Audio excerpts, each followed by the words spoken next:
everybody, I'm Renee J, the Mom Boss Coach. If you're new to following me on any one of my social media platforms, thank you so much for tuning in. But if you've been a supporting follower, if you've been following me, you're subscribed to my YouTube channel, and you follow me on all of my other social media platforms, I really appreciate your support. I really appreciate you spreading the word about this content and how it's helping you. I've been speaking to several of you parents reaching out to me in person and here on my social media platforms. And you have let me know how much this content is helping you. And I love to hear that. I love to hear how my content is really helping you in your everyday life. So if you're new to following me, make sure to subscribe to my YouTube channel. Also continue to follow me on TikTok and Instagram as well, so you can make sure you don't miss any of my content. And also so you can make sure that you know when I'll be appearing at a next event. Anytime I'm doing an event that is a public event or a community event, then I'll go ahead and announce it, as well as if I'm doing any classes, virtual or in person, as well as any workshops. So the topic today is something that I'm really excited to talk about because it affects so many of us within our households, right? So the topic this week is family routines and how to establish them.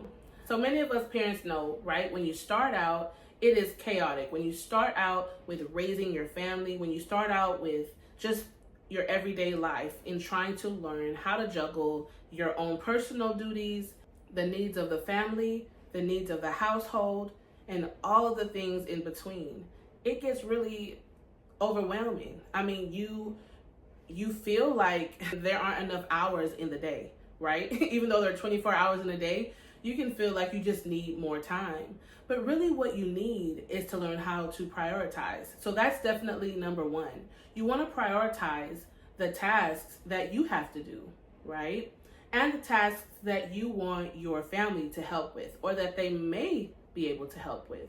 Because you might be starting off with a family where you're a new mother, right? And you have a newborn and you have a husband. Well, of course, your newborn can't help around the house yet. They're not old enough. So really you need to be able to see what responsibilities you need to tackle within that week, right? And then you want to be able to see what other responsibilities can be delegated to your husband or to any other family member that you may live with, right? Until your children are old enough to help out around the house. So in creating a family routine, you want to make sure to consider if you have children that are old enough to help you around the house, to assist with any of the household duties that need to be completed, right? So that means laundry, dishes, taking out the trash, sweeping, mopping, the list goes on. So the things you want to be mindful of when it comes to delegating chores to your children, if they're old enough to assist you around the house, is that you want to consider their age and maturity, as well as any developmental issues or delays. You don't want to give your child, maybe your 8-year-old son, that has an issue with getting out of the house and just running free and just getting into things outside that he's not supposed to. You don't want to give him trash duty where he has to go and put the trash out and put it in the trash can, unless you're going to go outside with him or monitor him. But you don't want to just tell him, I need you to go outside and throw the trash out every day, and you're not watching him. You're not making sure that he's really just going outside and throwing the trash away. So I want you to understand that this is in a case where you're trying to teach your child to mature, to learn how to be trustworthy, to be able to complete a task that they've been given. Or maybe your situation is that you have very young children. Okay, so maybe you have a 2-year-old, a 1-year-old, a 4-year-old, whether you have one child or multiple children, right? You want to look at their age and you want to consider what is safe for my child to do, what is my child able to do at this age. I would suggest giving your child tasks like separating laundry. Okay, so if you have a 2-year-old, a 3-year-old, even a 4-year-old, you can teach them how to sort laundry. This is very important. It will help you and assist you in doing the laundry, and they can also assist you in washing the clothes, in drying the clothes, right? How to fold, all these different things. So your children at any age can learn how to contribute to the work of the household. They can learn how to be an asset to the household. Now you might be thinking, how can my child be an asset? Well, an asset is a help, right? If you're an asset to a team or a group or anything, you're giving, right? You're helping, you're assisting. and you're helping that thing to become better, or you're pulling your own weight, right? So we want to teach our children responsibility from a very young age. I mean, I started teaching my children how to help with laundry and even how to keep the house clean by picking up their toys or picking up trash, at a very, very young age. I'm talking about like they were crawling. I would teach my babies when they were crawling how to crawl and go get their toy and put it away. Because why? They weren't too young to play with their toys and pull out the toys. So why would they be too young to crawl and go pick up their toy and put it back where they had gotten it, right? So a lot of times we limit our children and feel like, well, they're not old enough to handle this or handle that. But that's why I'm making this video, to teach you the things that you should consider when you're delegating chores to your children, right? Now, when it comes to dishes, I know that can be a bit tricky because some people allow their children to wash dishes at 5 and 6 years old and even younger than that. But the things you want to be careful with washing the dishes is you don't want to leave your child unattended. They have access to hot water and sharp things like knives, right? Or cheese graters, things like that. So if your child is 6 years old or younger, I would suggest if you have your child doing dishes that they're doing them with you, okay? So that if there is something dangerous in the sink, you're able to spot it before they can get to it and you can remove it, right? Or maybe you take care of all the breakables and the knives and things like that, and you dry them and put them away, and maybe you monitor them while they take care of all the plastics and the Tupperware, right? So all the plastic dinner dishes and cups and Tupperware and things like that are not breakable, but that they can still learn the skill of washing dishes, drying them and stacking them and putting them away, organizing. So there are ways that you can teach your child while being safe how to contribute to the household and the work of the household. So you're not burning yourself out, mom or dad, if you're a dad and you're following me, or guardian, right? Because a lot of times we're trying to juggle all of these different tasks. We have to come home and cook many times, or we're coming home, bringing work home with us. If you're a teacher or if you're a business owner, you can feel so overwhelmed, so burdened down with just everything that you have to handle and juggle. When you create a family routine, you're able to delegate. You're able to relieve yourself of a lot of different pressure and a lot of different responsibilities that you would be carrying all by yourself if you didn't take time to sit down and just plan out who can assist you with what thing and when. So you definitely want to set up a plan and how you want things to be done and when you want them to be done. What do you want your child to focus on when they wake up in the morning? What do you want your child to focus on throughout the day, after school? So you want to definitely have a morning routine, and if you can put together a after school routine and even a night routine, so that your child can know what they need to focus on. And the routine is basically a schedule. And the last thing I want to leave with you is you don't have to worry about putting down a particular time that you want things done if you have a more flexible schedule. So like if you're an at-home mom, or you work from home, or your children as well if they're virtual, or you work from home or you're an at-home mom, and your children go off to school face-to-face.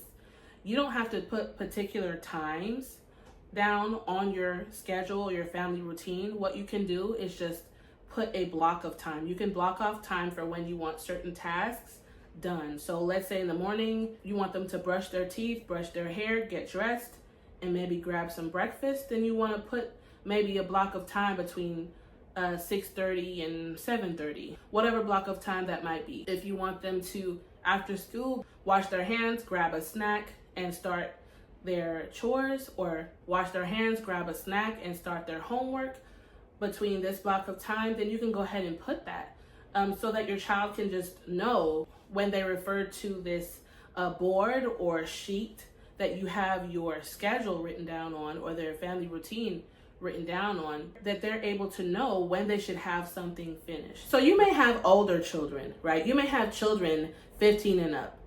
Well, they're able to do a lot more, even 14 and up. They're able to do a lot more than your 8-year-old or 6-year-old, right?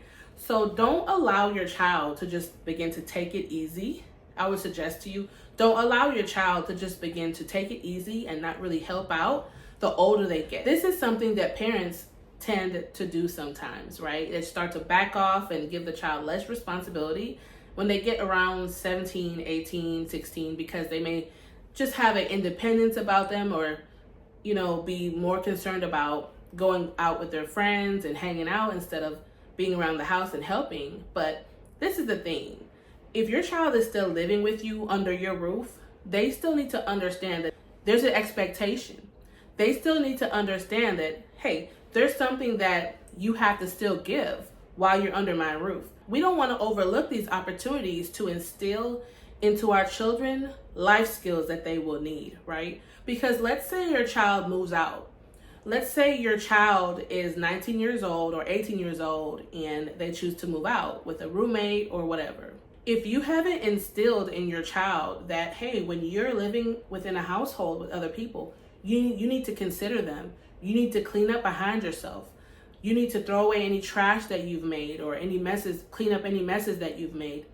Or you need to wash the dishes that you've used. Or you need to consider them in the things that you're doing, right? If you use the toilet and you made a mess in the toilet, cleaning it up. You know, just considering people, just considering others, right? And helping to contribute to the cleanliness of the home. If we don't teach our children these things, then their roommates or anybody else that they live with, maybe they grow up and they end up, you know, getting married, and they, you know, they don't have money for their own home and they move in with their in-laws or whatever. They need to be able to know how to contribute to that household. Yes, they need to be able to pay rent if they're telling them they need to pay rent, but they also need to offer themselves as far as they need help cooking or definitely cleaning, right? This is gonna make them someone that's easy to dwell with when they get older. So whether they're married or whether they have a roommate or whether they're living with another family, again, if they move on, get married, and they're living with their in-laws or something like that, they're able to understand, hey, when I come home, I just can't throw everything, you know, my bags and my shoes in the living room and just leave it there for someone else to clean up. I have to be responsible for my own things.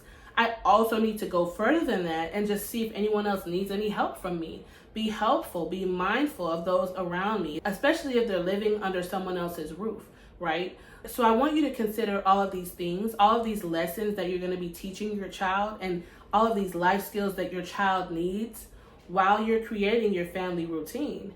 Don't just write down a list of things that you're tired of doing and you want your kids to do. Be mindful of the maturity of your child. Be mindful of their age, and be mindful of your child. Can your child handle dealing with certain chemicals? Can your child handle being left to do the dishes? Are they old enough to handle being around sharp knives and things like that? Take your time and evaluate what you need help with, what tasks, what duties you need help with within the household, or even if it's yard work outside, and then carefully consider the age and maturity of your children. So as you're creating this schedule for your children, you're actually creating a plan that's going to work, because each person is receiving a duty or a task or a list of duties or tasks that they can handle. Another thing you may want to consider is something that I do. Each month, I rotate the chores that I have delegated to my children, right? So I have an 11-year-old, I have two 14-year-olds, and I have a 15-year-old living with me. My fifth child has already moved out. He's 25. So what I do is I have different chores like bathroom duty, living room duty, kitchen duty. Then we have a den where it's like basically a learning area combined with a game area. So I kind of break down the chores that way. And then my children are also responsible for keeping their room clean, okay? And yard duty. My boys are in charge of yard duty. I switch out those chores and begin to delegate a different chore to a different child. So each child is able to get the experience they need in cleaning that part of the house, which is training them for when they get older. Remember, I talked about being mindful that we're teaching our children life skills, right? When they get older, they're going to be able to know how to clean their kitchen, clean their living room, right? Clean a den if they have a den, or any other area like that. How to clean the bathroom properly. So within those different chores that I've given my children that they're responsible for each month, I have a list of tasks that they have to do, in order to actually complete that chore for that day, right? So for the bathroom, I might have scrub the tub, sweep the floor, mop the floor, scrub the toilet, all these different things, empty dirty clothes, separate the clothes, all these things, clean the mirror. So for each chore that they have, they know exactly what they're supposed to do. And then for me in particular, I don't have them mop the floor every day. So I have them mop, once a week.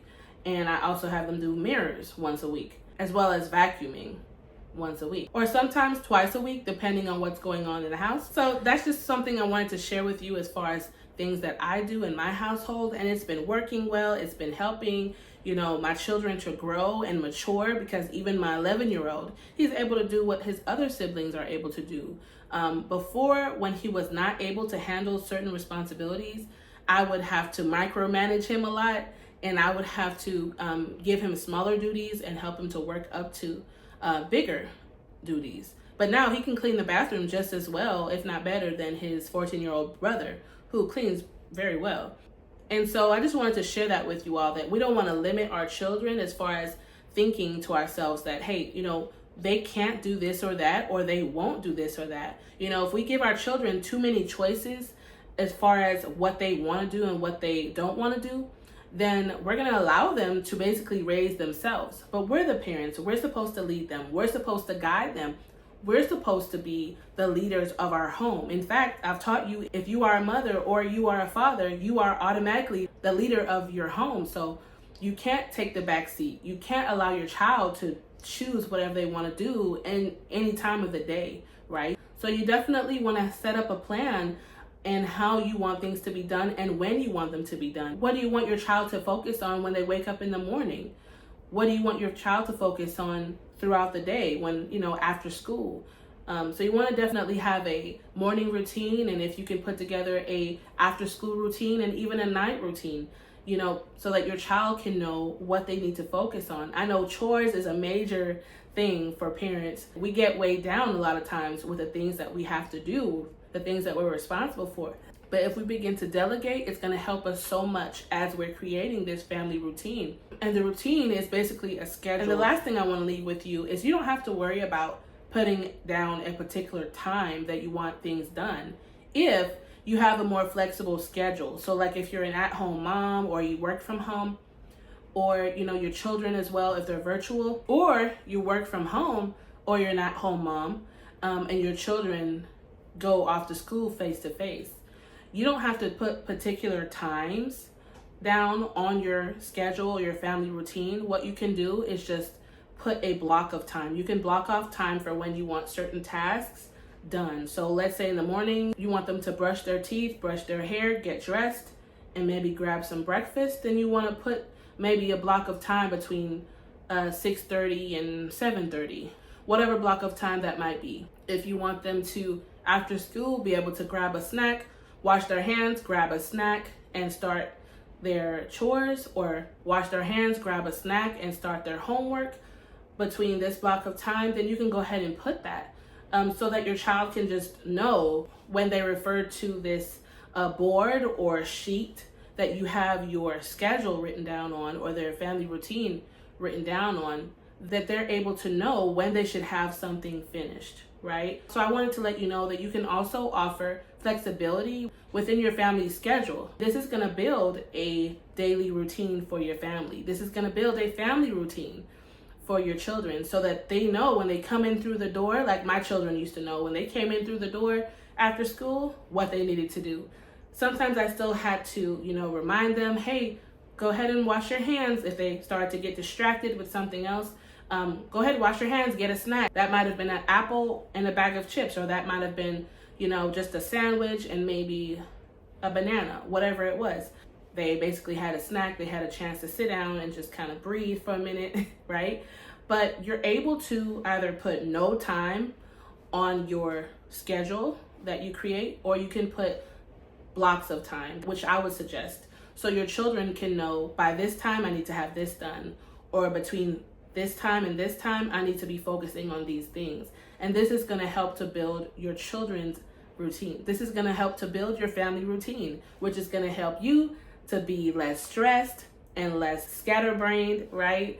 so that you'll have more direction throughout the day and throughout the week on how to guide your family. And your children will have more stability because they're not wondering what's going to happen when they get home, what they're supposed to do. They're not going to forget things that are important that they should be doing, like taking a shower or doing their homework or cleaning their room or whatever it might be. If you need any more help and strategies and coaching in how to provide a family routine for your children, begin to form a schedule for your family, go ahead and reach out to me. This is a common question that I get from mothers, and I do assist in this area as well as even creating these schedules for you. This is a service that I offer. And the awesome thing is that your coaching consultation is free, even if you just need assistance with building your schedule. So moms, if you see that you're struggling in this area of family organization, like many mothers are, don't feel alone. Don't continue to struggle. Reach out to me so we can form a plan together